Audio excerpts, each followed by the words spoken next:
Sementeira Cristã. Oferecimento: Escritório Modelo, Contabilidade, Informática, Serviços de Despachante, Pegue Leve, Distribuição e Supermercado, Grafimpress, o papel real da impressão, Escolas Pestalozzi, uma boa educação é para sempre, e Panificadora Pão Nosso, com estacionamento para clientes.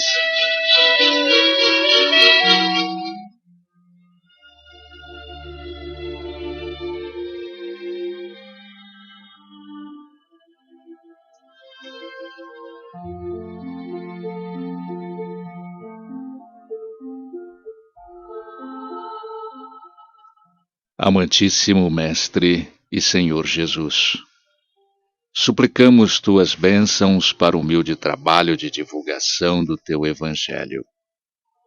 Que a Tua paz se faça em todos os corações, mesmo daqueles irmãos nossos que ainda preocupados com os valores transitórios do mundo, se esquecem de eleger os valores do caminho, da verdade e da verdadeira vida.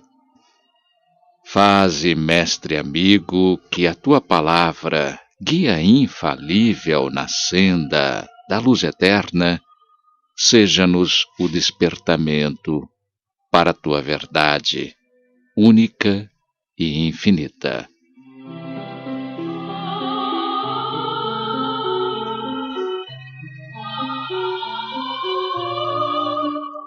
Com as pessoas de boa vontade e com todos que se dispuserem a estar conosco nesta conversa amiga, mais um Sementeira Cristã. Programa espírita produzido e dirigido pela equipe do IDFRAN, Instituto de Divulgação Espírita de Franca. Meus ouvintes, hoje vamos rodar uma entrevista gravada pelo nosso companheiro Felipe Salomão, com o nosso também confrade de São Paulo, capital, Américo Sucena, gravada por ocasião de sua presença entre nós para uma série de palestras e seminários. Ouvintes do programa Sementeira Cristã, muito bom dia. Para muita alegria nossa, está hoje em Franca, Dr. Américo Luiz Sucena de Almeida, atual presidente do Centro Espírita Mãos Unidas, da região norte da cidade de São Paulo, onde desenvolve um trabalho muito intenso de atividades doutrinárias e assistenciais. O doutor Américo, para a sua saudação. Aos ouvintes do programa Sementeira Cristã, nossa saudação, nosso bom dia e obrigado pelo convite para participarmos aqui desse encontro. O doutor Américo é engenheiro eletricista e participa com muita atuação na área da divulgação espírita, nos programas da Rádio Boa Nova, onde ele tem a programação de atividade doutrinária, e além disso, dirige o grupo do Centro Espírita Mãos Unidas, que tem a sua atividade, como nós já dissemos, lá na região norte. Mas eu quero dizer também que o doutor Américo é autor do livro Falando com os Espíritos, livro que foi muito bem aceito pela crítica espírita e pelos grupos espíritas em geral. Nesse livro, ele relata as experiências que ele pôde colher no trato com as reuniões mediúnicas. Então, nós queríamos perguntar ao doutor Américo qual a importância da reunião mediúnica para a casa espírita. Bem, a informação dos espíritos é que existe uma importância muito grande na medida em que todo o trabalho do bem sofre o assédio das sombras e, portanto, a reunião mediúnica é o momento em que algumas dessas entidades podem ser trazidas para atendimento e esclarecimento. Por outro lado, Kardec nos alerta nas suas obras de que, e mais particularmente no Livro dos Médiuns, se nós podemos aprender, tirando dúvidas com espíritos de alta envergadura, isso não é menos com relação aos espíritos que têm dificuldades, porque eles também têm muito a nos ensinar. Tanto que foi com essa experiência que acabamos escrevendo alguma coisa a respeito desse contato. Pela sua resposta, nós podemos concluir que a reunião mediúnica não é apenas para tratamento de casos de obsessão, é também para ajudar a casa espírita. Exatamente. As possibilidades sempre estão juntas. Ajuda aqueles que estão trabalhando na casa espírita, a casa e os espíritos necessitados. É um trabalho interessante que merece a nossa atenção. Américo, como você considera que a reunião mediúnica de desobsessão deva ser realizada? Tivemos essa dúvida quando começamos os trabalhos, porque cada um de nós, se tivesse que estruturar de uma forma, o faria de maneira diferente. E assim, para nós não criarmos maiores problemas, adotamos uma obra que pudesse ser, digamos, um norte, um roteiro. E como esse roteiro foi usado por Chico Xavier no grupo mediúnico em que ele trabalhou durante muitos anos, já em Uberaba, nós também adotamos o livro Desobsessão de André Luiz. Ali há um roteiro que começa na preparação em casa e termina com a manutenção da harmonia do grupo nas tarefas sociais, passando pelas disciplinas da chegada na casa, antes de começar a reunião, durante a reunião, logo após, ainda na sala de reunião, condutas que, se seguidas, nos dão um rumo, nos dão um norte. Por isso usamos essa obra como roteiro básico de nossas atividades nesse tempo todo que estamos trabalhando. Então, desse ponto de vista, vocês fazem um trabalho sistematizado. Então, a pessoa que chega na casa espírita e quer participar de uma reunião mediúnica, ela é aceita? Como é que vocês selecionam isso? Essa é uma coisa pela qual nós passamos ao longo desses 30 e poucos anos em que estamos juntos. Várias pessoas se aproximaram da casa e quiseram trabalhar nessa atividade.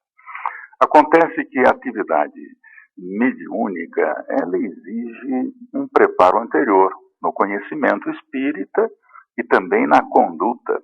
E, portanto, é um risco muito grande colocar à mesa para o trabalho mediúnico as pessoas que aparecem pela primeira vez. Conquanto isso tenha sido usado durante muito tempo no começo da formação das casas espíritas em terras brasileiras, porque não se sabia, não se tinha muita experiência.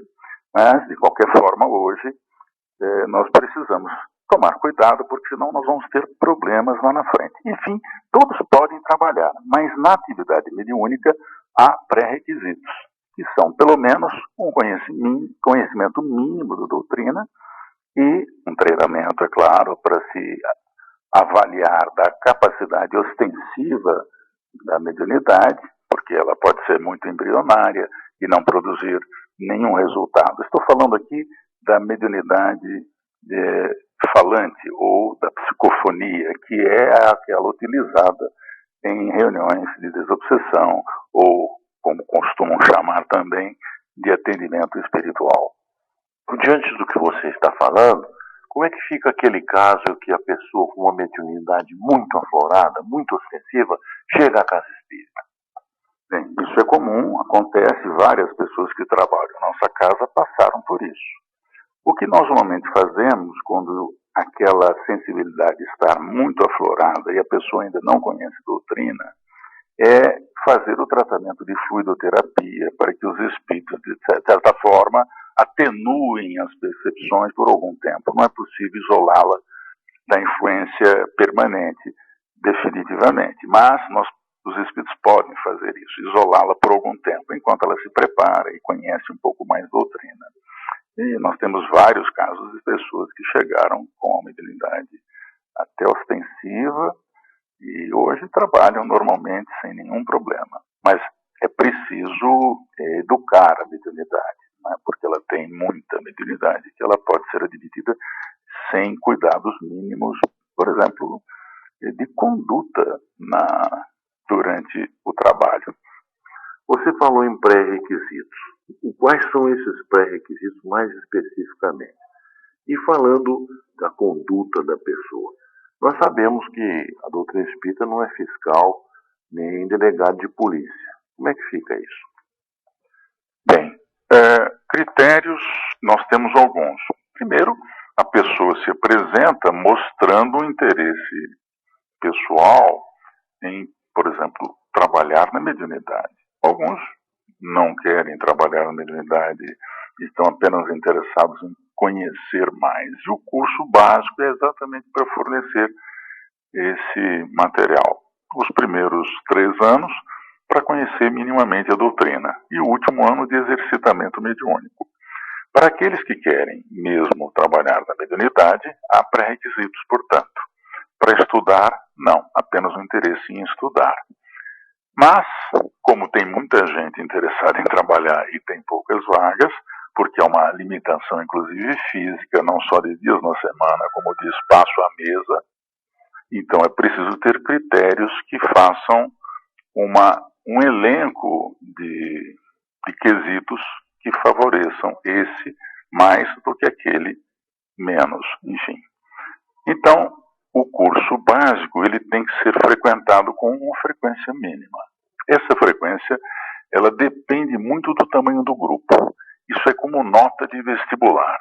Tem muita gente querendo prestar numa determinada matéria, então a nota de corte ela aumenta para diminuir o número de interessados, que tem muita gente, não tem vaga para tudo.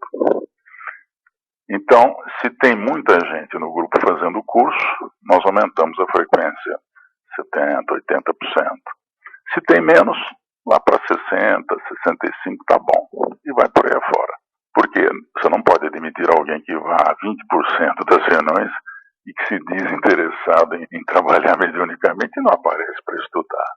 Nós não podemos considerar isso. Então, o primeiro quesito, repetindo, é o interesse pessoal e depois fazer o curso básico com frequência mínima. Para quem quer trabalhar com mediunidade, há outros quesitos. O envolvimento nas tarefas sociais da casa, porque a casa tem mão de obra, mas mão de obra voluntária, ninguém fica controlando, se foi lá, se não foi. Mas a gente observa os trabalhadores que são mais dedicados e os que estão menos dedicados, às vezes até por problemas pessoais e familiares. Então, o terceiro quesito é o envolvimento nas tarefas sociais. E também a forma pela qual eles participam do curso. Eles podem participar, às vezes, com timidez e não falar quase nada, ou não terem participação ativa, mas nós ficamos observando aqueles que têm facilidades para falar, porque eles podem trabalhar em tarefas de exposição, dar aula para as crianças, enfim. Então, a participação no estudo também é observada. E fazemos também uma recomendação de bibliografia para que eles tenham estudo adicional, não só naquela obra que se está estudando, né? Essa bibliografia é extensa, vai desde romance até livros doutrinários, os clássicos do Espiritismo, para nós observarmos aqueles que realmente têm interesse em conhecer a doutrina. Mas é muita exigência. Bem, essa é a forma de nós selecionarmos, porque temos muita procura nessa área. E, finalmente, a promoção de seminários sobre mediunidade, que envolve os alunos todos e mais os trabalhadores da casa, para que eles se atualizem com informações, com tarefeiros que são, digamos, quase que especializados. Vou citar alguns aqui que falam sobre mediunidade. Por exemplo, o Pedro Camilo é um orador que nós gostamos muito, ele é um estudioso das obras de Ivone Pereira, gostamos muito dele. E também de Sueli Caldas Schubert, por exemplo, que tem uma história na mediunidade que nós não podemos desprezar e devemos conhecer se quisermos fazer um bom trabalho. Agora, realmente, nós não somos polícia.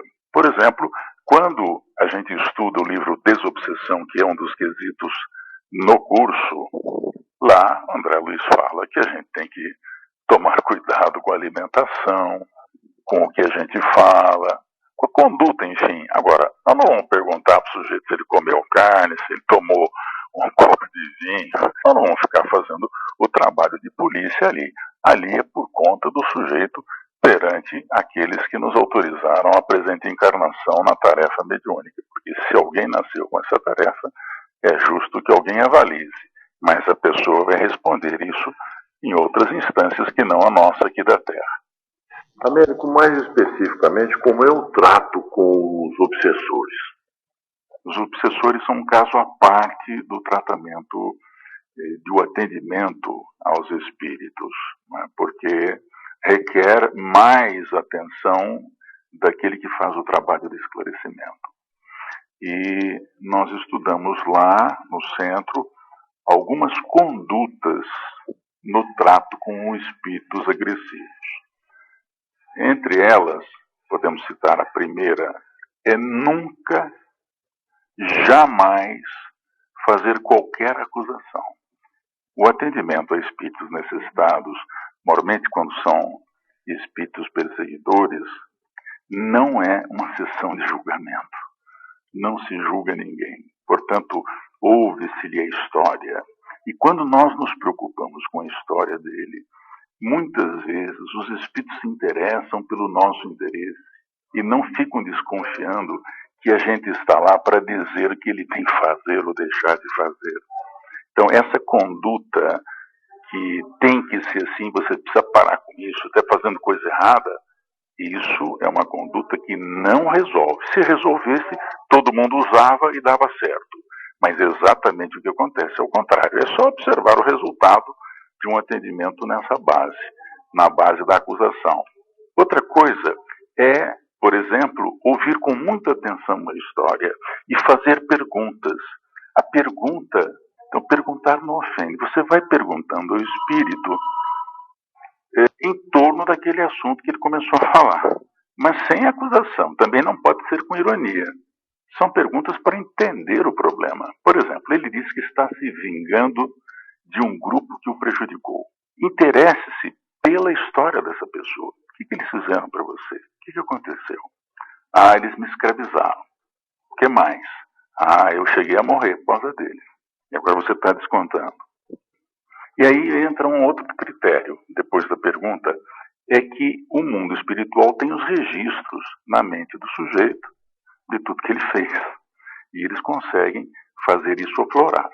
Ora, ninguém passa por uma situação difícil sem ter dado origem a ela, você sabe disso. Agora, o que nós sabemos? Não sabemos nada.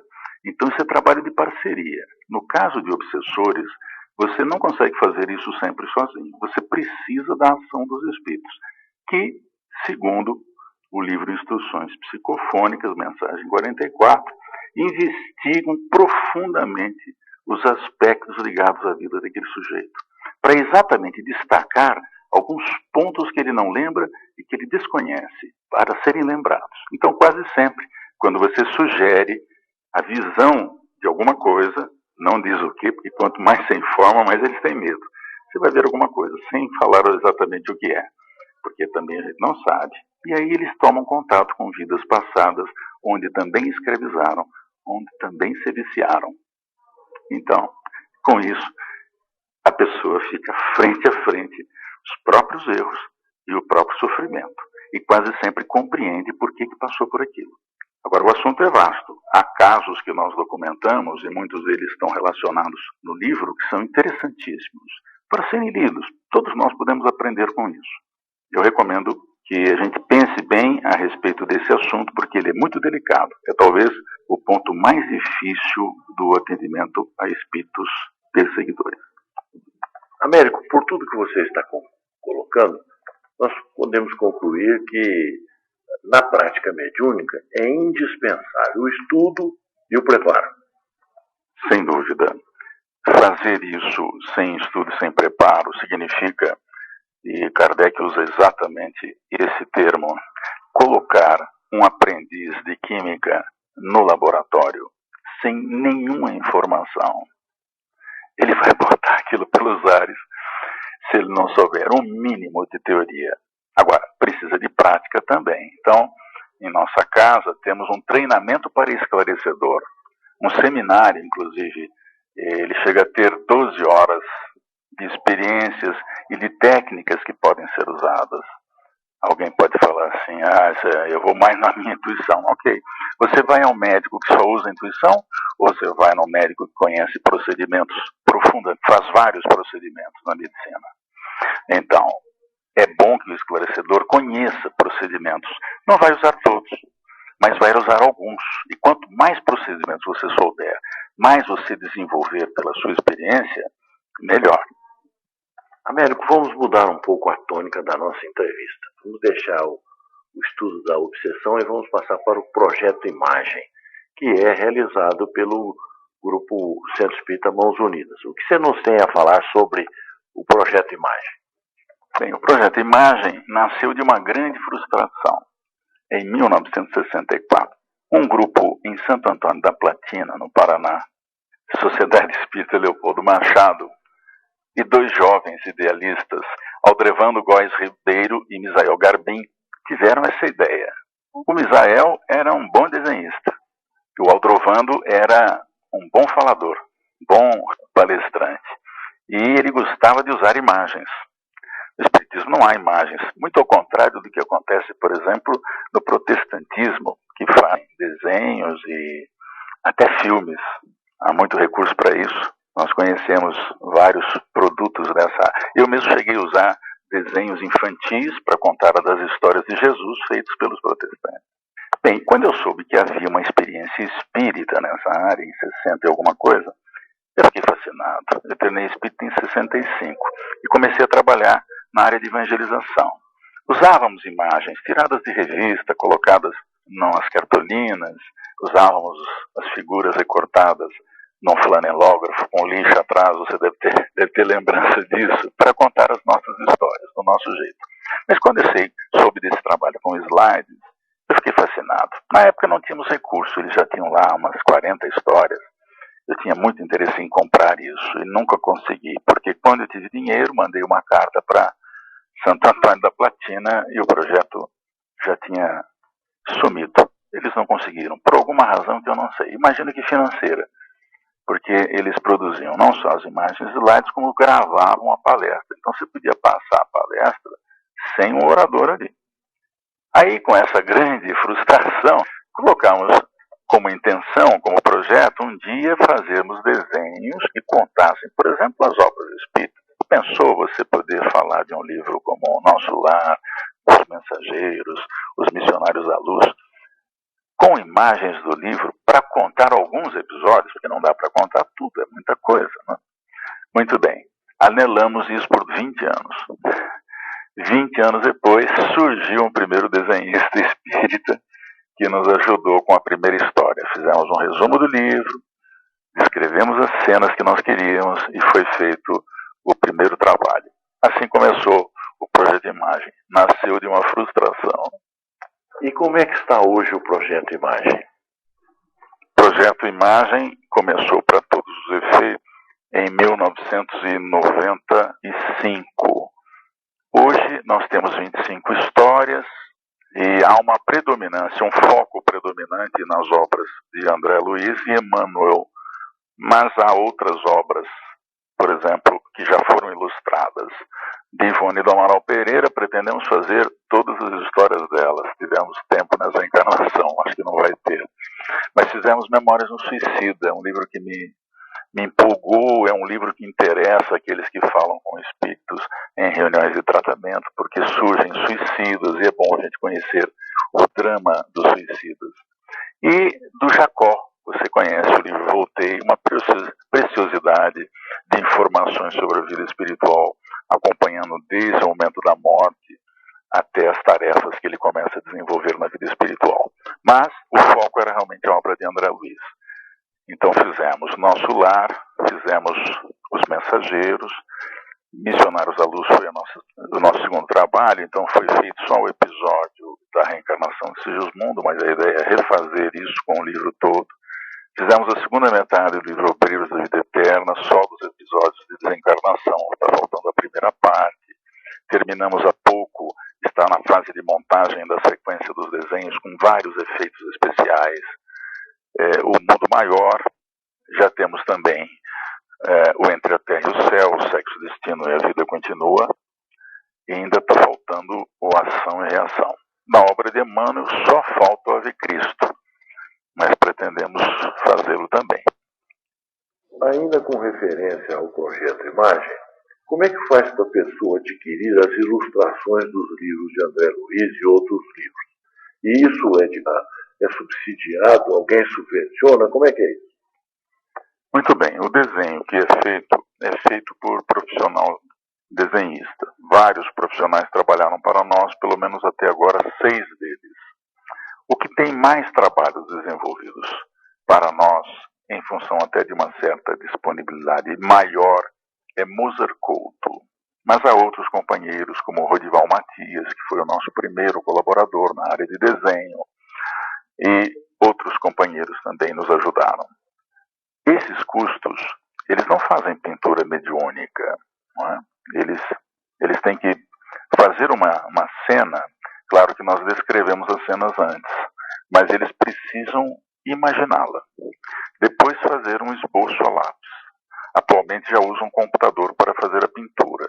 Então, aquela imagem em papel é escaneada para o computador e aí eles vão colocando os acabamentos, colocando algum adereço na imagem, um vaso, uma flor, uma planta, um jardim, uma árvore.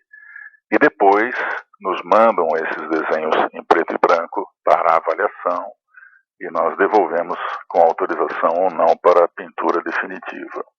Isso tem um custo, né? Hoje, em média, uma cena custa R$300.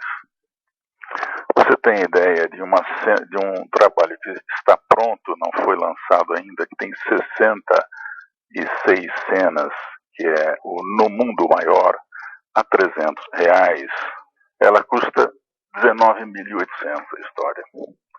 É claro que hoje nós já temos recursos para isso. Nós no começo nós não tínhamos. Saía do bolso, mas agora o projeto se automantém. E para se manter ele precisa vender as histórias. Só que enquanto a gente paga uma cena R$300, quem consome, o consumidor, quem vai adquirir, vai pagar apenas R$4 a cena. Então, a história que tem mais cenas hoje, ela tem 50 cenas. Ela vai pagar 200, ela paga menos do que uma única cena e leva 50 para contar histórias. E uma coisa interessante é que o projeto Imagem, ele permite subprodutos. Por exemplo, quando a pessoa compra várias histórias, ela vai perceber que tem histórias de obsessão em Missionários da Luz, tem também lá no E a Vida Continua, tem também lá Entre a Terra e o Céu. Então ela pode fazer uma palestra sobre obsessão, juntando isso aí, contando os casos esparsamente. E pode contar a história do livro todo, ou em capítulos, criando uma novelinha, ou de uma vez só. Se for, por exemplo, num seminário, ou numa palestra de 1 hora. E como pede as ilustrações? Eu esquecendo da pergunta. Bem, a pessoa acessa pela internet o www.projetoimagem.com.br, dá uma olhada nas histórias já disponíveis, escolhe uma, depois entra na loja virtual. Lá na loja virtual tem uma orelha em que diz como comprar. Isso é, siga aqueles passos para que você faça o cadastro adequado, use uma senha, e aí você compra a história. E ainda pode parcelar em até 10 vezes ou 12 vezes, dependendo da quantidade de histórias e também dependendo do preço da história. Com relação ainda ao projeto Imagem, e você veio com 2 palestras. Na verdade, é um tema só, dividido em 2 etapas. O tema, nós podemos dizer que é baseado no livro Paulo Estevão. A primeira parte foi a história de Saulo, enquanto adversário do cristianismo, e a outra é a segunda parte. O que você nos tem a dizer sobre essa linda história do Paulo Estevão? Fazer Paulo Estevão, segundo Chico, foi trabalhar sobre intensa emoção. Ele mesmo diz, em alguns biógrafos, que citaram essa experiência de Chico lá em 1942. Então, ler o livro, para quem já o fez, também é muito emocionante. Todos nós, certamente, já derramamos algumas lágrimas, às vezes na leitura, às vezes também na releitura. Então, foi uma obra que gostamos muito de fazer. Fizemos essa obra com a ajuda de uma outra roteirista, a Gleice Silveira, nossa companheira também da Rádio Boa Nova, que nos ajuda no centro e que trabalha conosco na roteirização. E foi uma alegria concluí-lo, tivemos que fazê-lo em 2 partes, porque a história é muito grande. Valia a pena falar um pouco de Saulo primeiro e de Paulo depois. participarmos. A segunda, com muita alegria. Nós agradecemos muito a participação do Dr. Américo aqui nas nossas atividades, especialmente no programa Sementeira Cristã, e a ele o microfone para suas despedidas. Nosso carinho, nosso abraço a todos os ouvintes do Sementeira Cristã. Vida longa no bem para todos nós.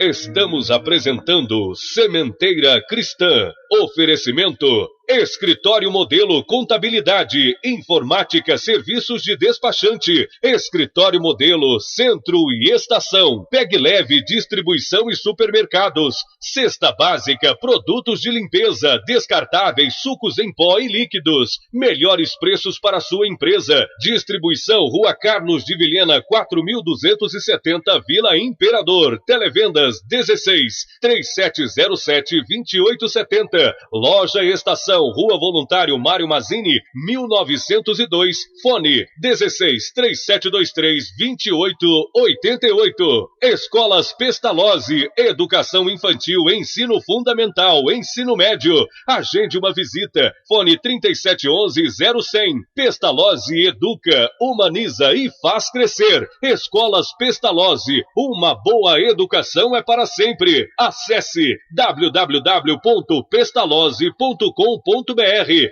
Grafimpress, o verdadeiro papel da impressão. Rua José Bonifácio 361, Vila Nicásio, 3722-0410 e 3722-0418. Panificadora Pão Nosso, Rua Padre Anchieta 2163 Centro, 3722-2933, com estacionamento para clientes. Idefran, Instituto de Divulgação Espírita de Franca, Major Claudiano 2181 Centro, www.idefran.com.br.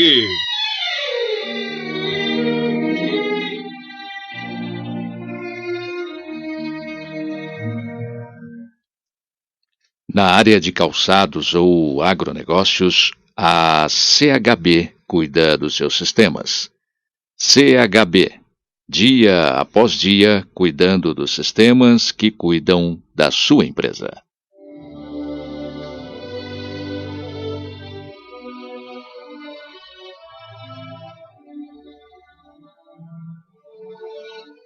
A seguir no Sementeira Cristã, em nossa dimensão. A apresentação é do nosso companheiro Vicente Benatti. O Templo Espírita Vicente de Paula promove seu 18º Envipa, Encontro Vicente de Paula. A partir do dia 19 de julho, prestigia os eventos culturais doutrinários. No dia 19, Dr. Maurício Neiva Crispim, de Brasília, Distrito Federal, com o tema Eu e o Pai Somos Um. Dia 26, Dr. Severino Celestino da Silva, de João Pessoa, Paraíba, com o tema Jesus e a Reencarnação. No dia 2 de agosto, Dr. Isaías Claro, com o tema Luz Eterna. O local dessas palestras será a sede da Fundação Espírita Judas Iscariotes. As palestras serão sempre às 20 horas. Agora atenção para o seminário.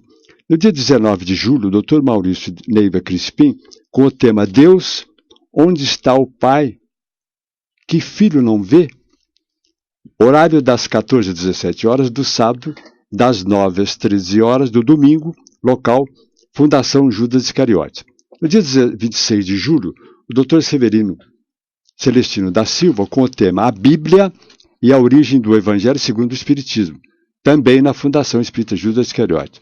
No dia 3 de agosto, Dr. Isaías Claros, com o tema Centro Espírita, Universidade do Espírito, horário das 9 às 12 horas, domingo, local, Núcleo de Assistência Avelina Maria de Jesus. Atenção para algumas notas que o ouvinte lerá nas páginas da edição da Nova Era.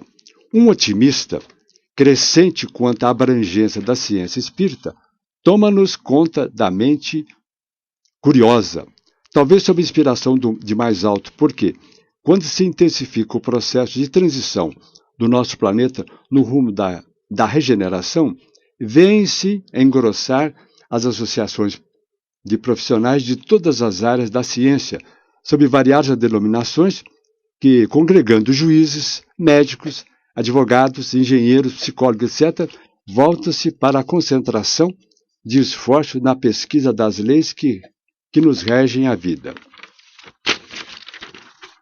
A distância que separa o homem da vontade de superar a escravização pelos vícios, leremos nas páginas da Nova Era.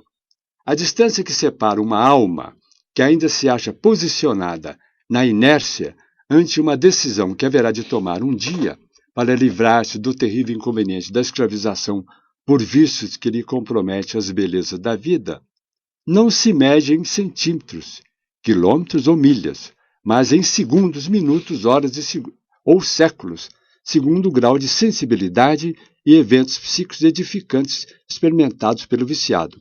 A todo momento, algo está acontecendo no sentido de clarear-lhe o espírito atribulado e submisso.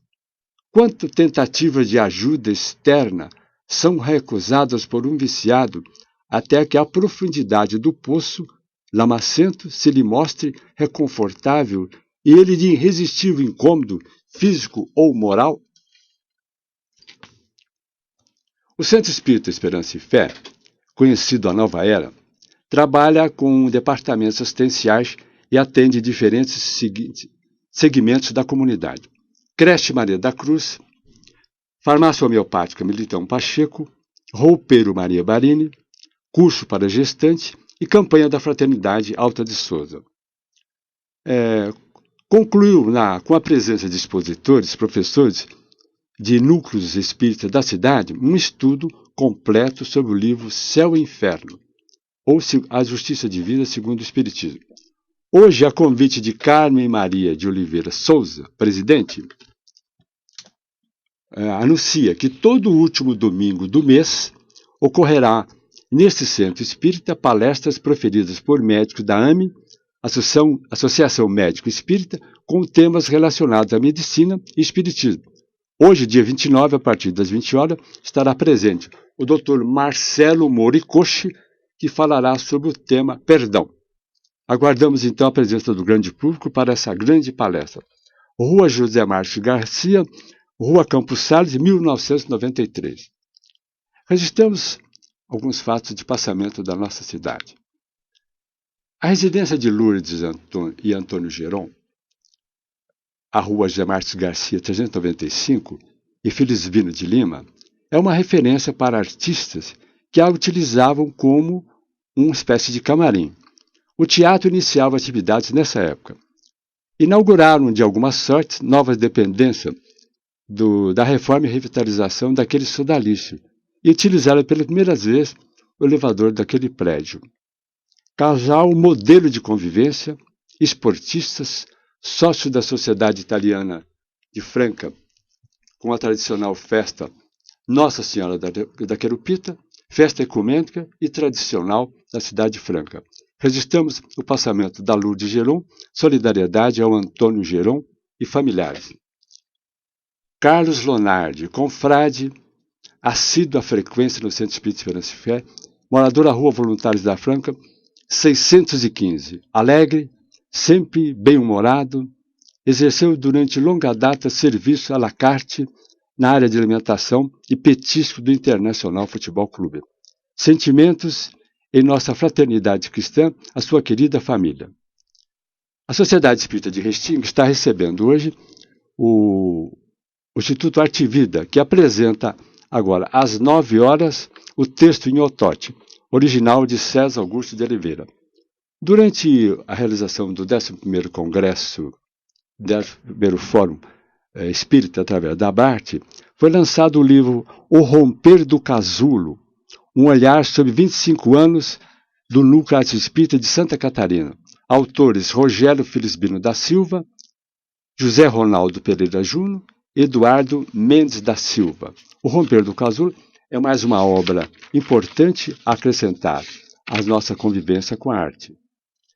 Interessante notar que a data do lançamento do NEA foi no dia 13 de maio de 1988, data em que se celebrou a primeira centenário da abolição da escravatura do Brasil. Não temos dúvida de que muitos corações receberão uma alforria através do contato que tiveram com o NEA e a transformaram promovido realmente uma obra de arte.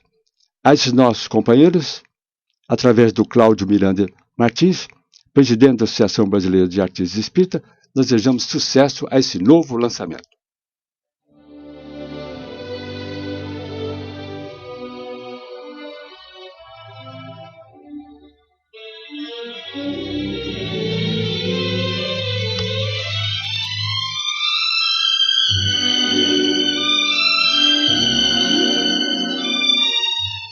A seguir, no Sementeira Cristã, Claramente Vivos. Hoje vamos ouvir mensagem que o espírito do jovem René Oliver Strani, que inicialmente enaltece a qualidade de pai e mãe de seus genitores queridos, para depois referir-se a amigos que o ampararam e ajudaram a enquadrar-se nas atividades da vida espiritual, para o que, diz ele, devemos sempre rogar a Deus que abençoe para que sejamos todos úteis a quantos se nos vinculam pelos laços do amor, mesmo depois da transferência dimensional. Vamos ouvi-la na interpretação do nosso companheiro Eury Carvalho. Querido papai René, mãezinha Ione, meus queridos, estou pedindo a Deus que me conceda serenidade para os reunir no coração agradecido e perfumar-lhes as almas com o aroma da gratidão.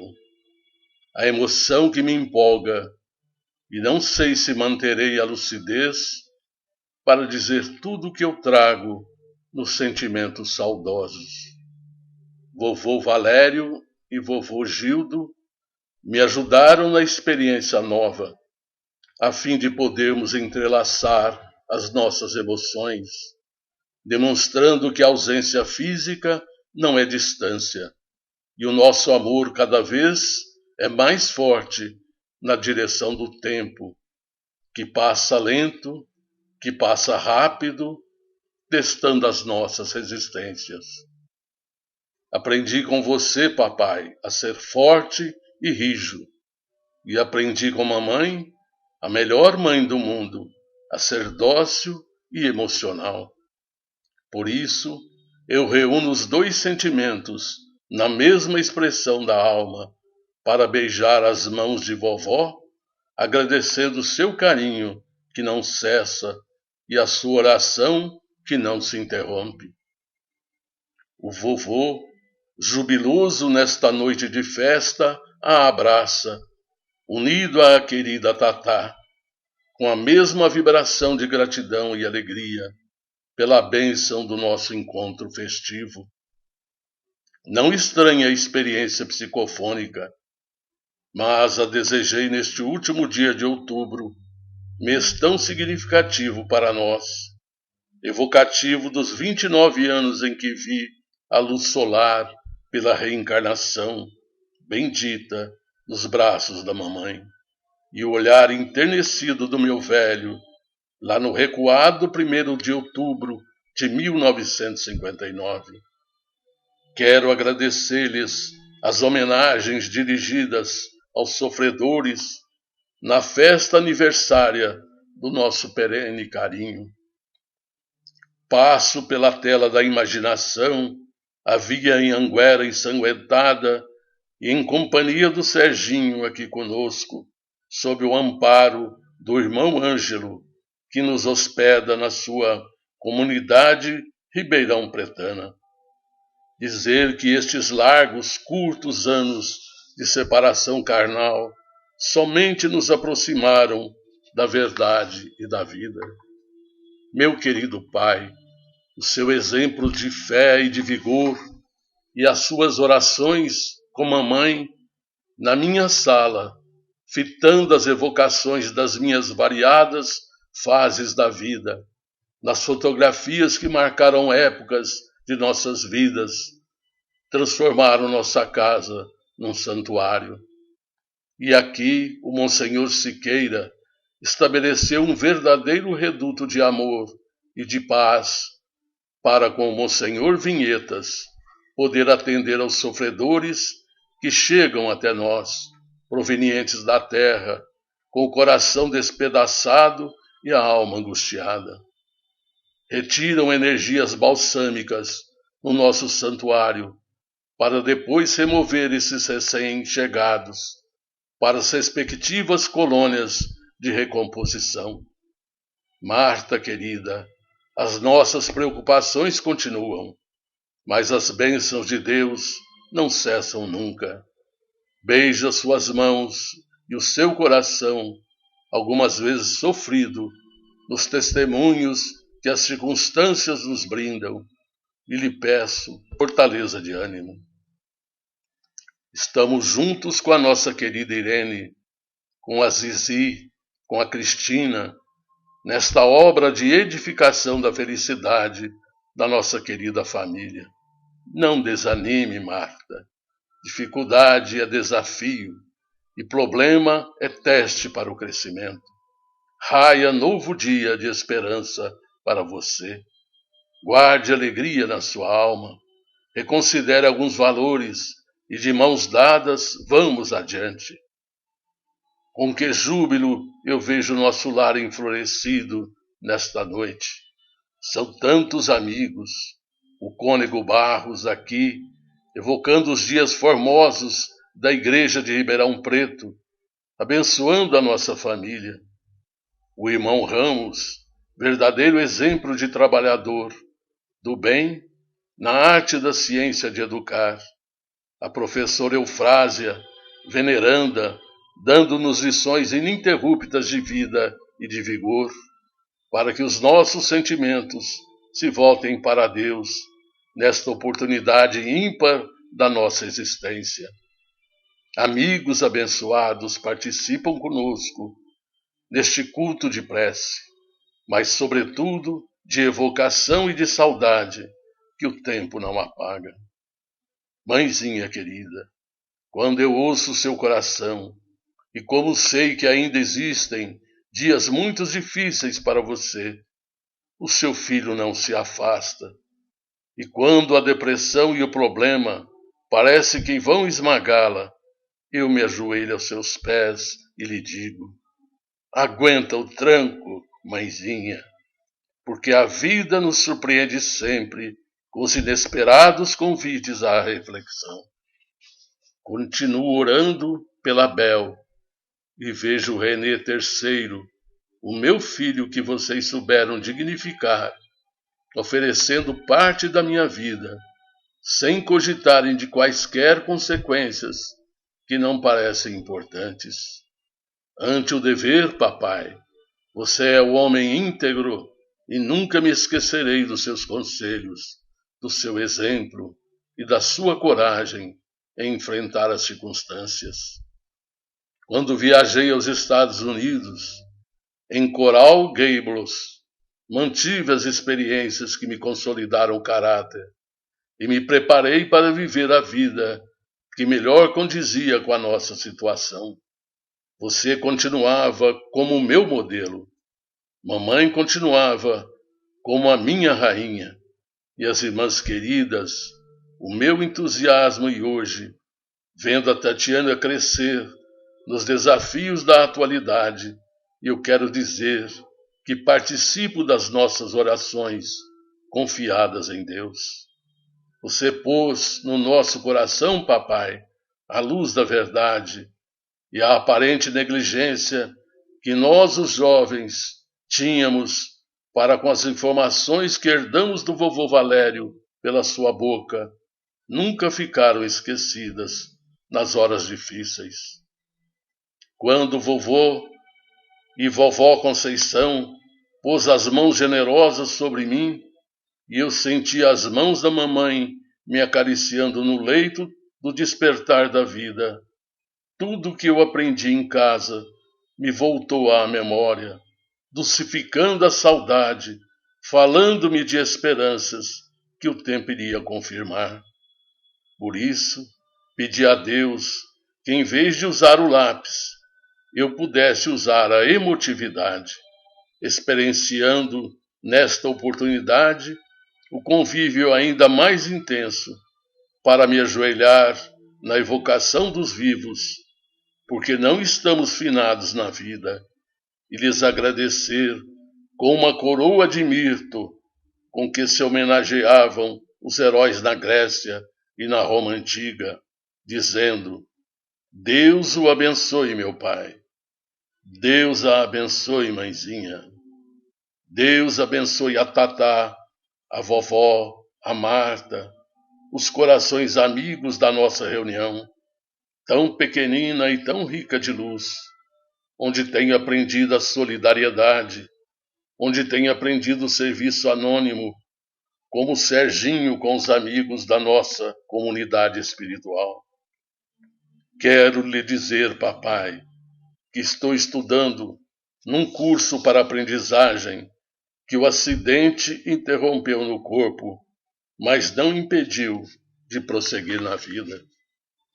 Sei que você tem a alma túmida de júbilo pela evocação de seu filho, mas saiba você, tenha certeza, mamãe, que eu tenho o espírito coroado de felicidade e deste orgulho santo, por haver sido premiado com os pais que são a razão da minha luta para crescer para Deus, a fim de que no mundo, além do mundo, um dia possamos nos reunir outra vez e jogar o tênis da esperança eterna com a raquete da solidariedade na mão, ante as redes ricas de almas que pescaremos no mar da humanidade.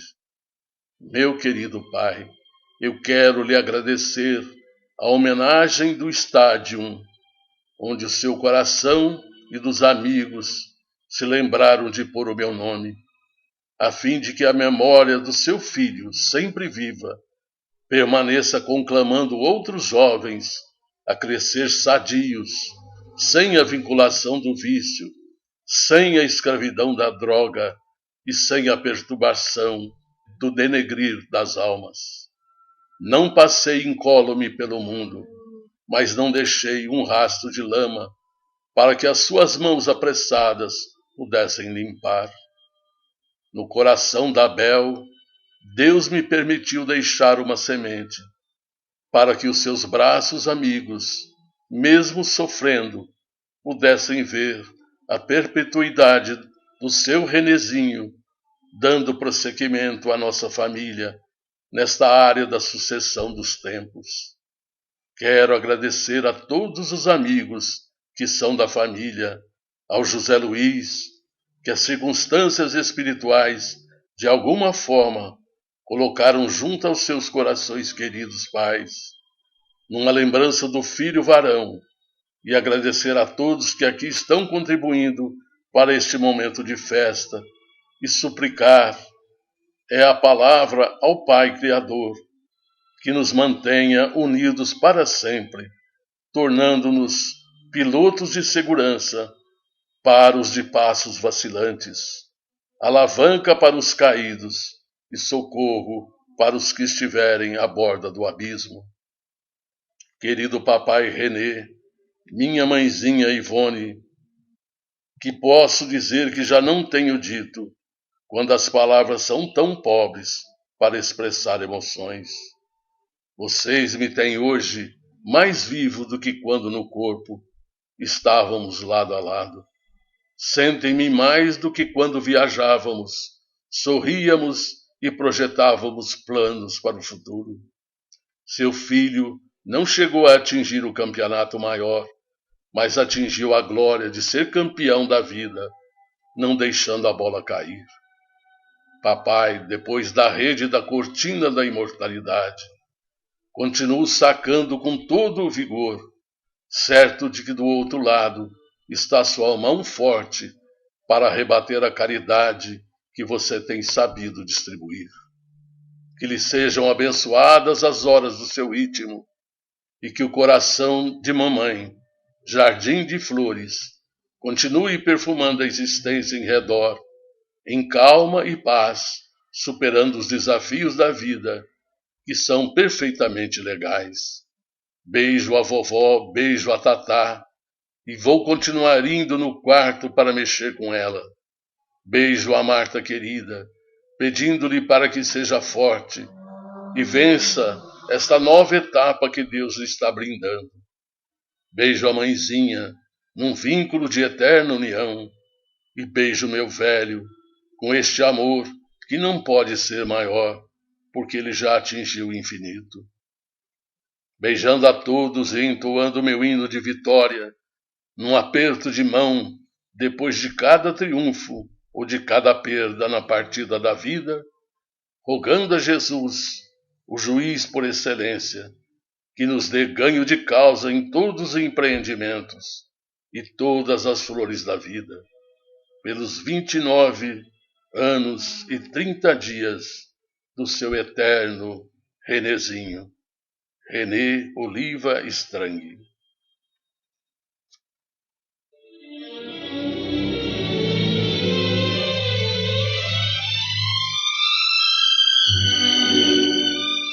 Um clube de livro espírita é uma das maneiras mais populares de divulgar a doutrina.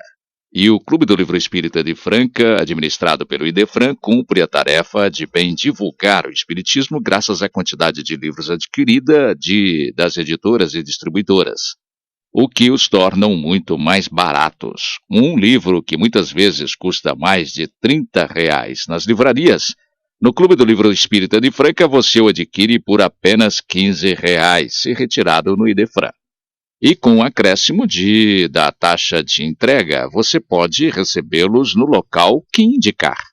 E como se trata do único Clube do Livro Espírita que oferece 4 opções mensais, como romance, ciência, filosofia, mensagens, autoajuda, infantis, etc., o associado, além do livro que se obriga a retirar todo mês, pode também retirar os 4 livros do mês, ou até sobras de meses anteriores pelo preço atual do clube. E o associado tem mais uma vantagem.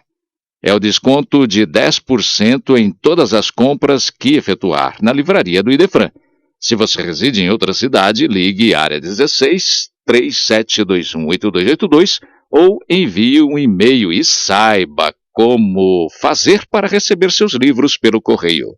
Para saber como funciona o Clube do Livro Espírita de Franca, administrado pelo Idefran, você pode consultar o site idefran.com.br ou ligar para 16 37218282 ou, melhor ainda, dê-nos alegria da sua presença. Idefran, Rua Major Claudiano, 2185, Centro Franca, São Paulo.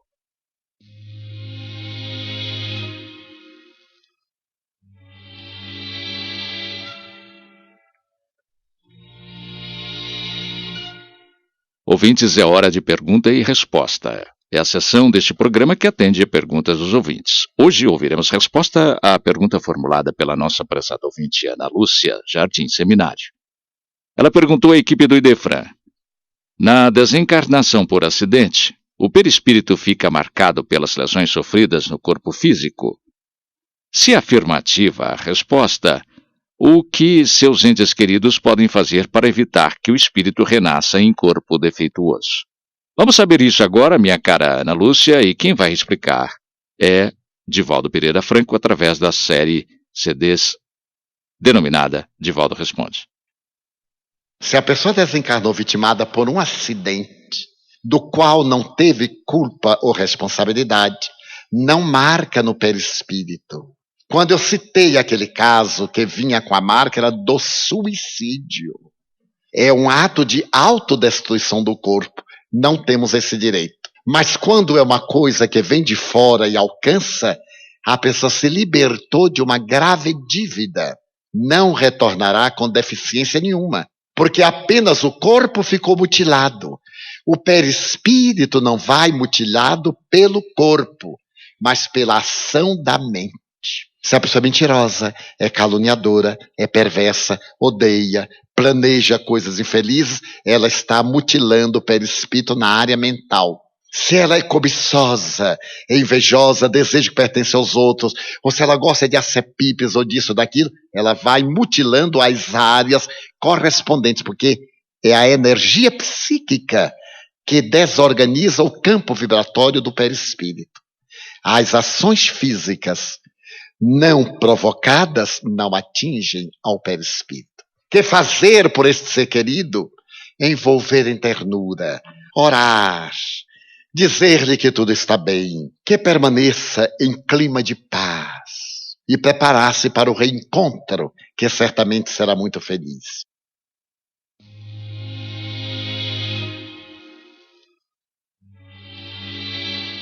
Perguntas para essa sessão devem ser endereçadas ao Idefran, Rua Major Claudiano 2185, Centro, CEP 14.400.690, Franca, São Paulo, ou pelo telefone 16-3721-8282.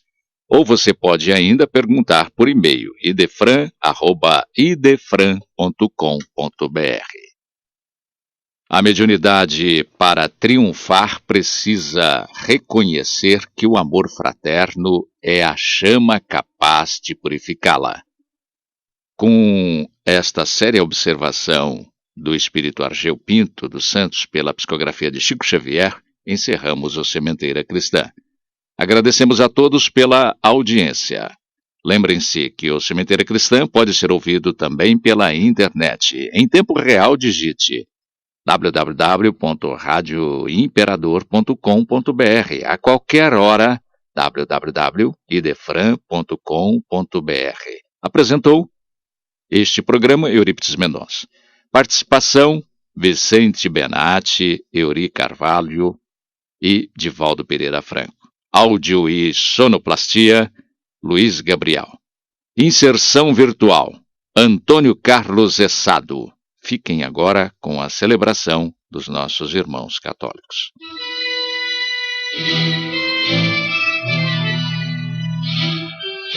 Idefran, Instituto de Divulgação Espírita de Franca, com o apoio de Escritório Modelo, Contabilidade, Informática, Serviços de Despachante, Peg Leve, Distribuição e Supermercado, Grafimpress, o papel real da impressão, Escolas Pestalozzi, uma boa educação é para sempre, e Panificadora Pão Nosso, com estacionamento para clientes. Apresentou Sementeira Cristã.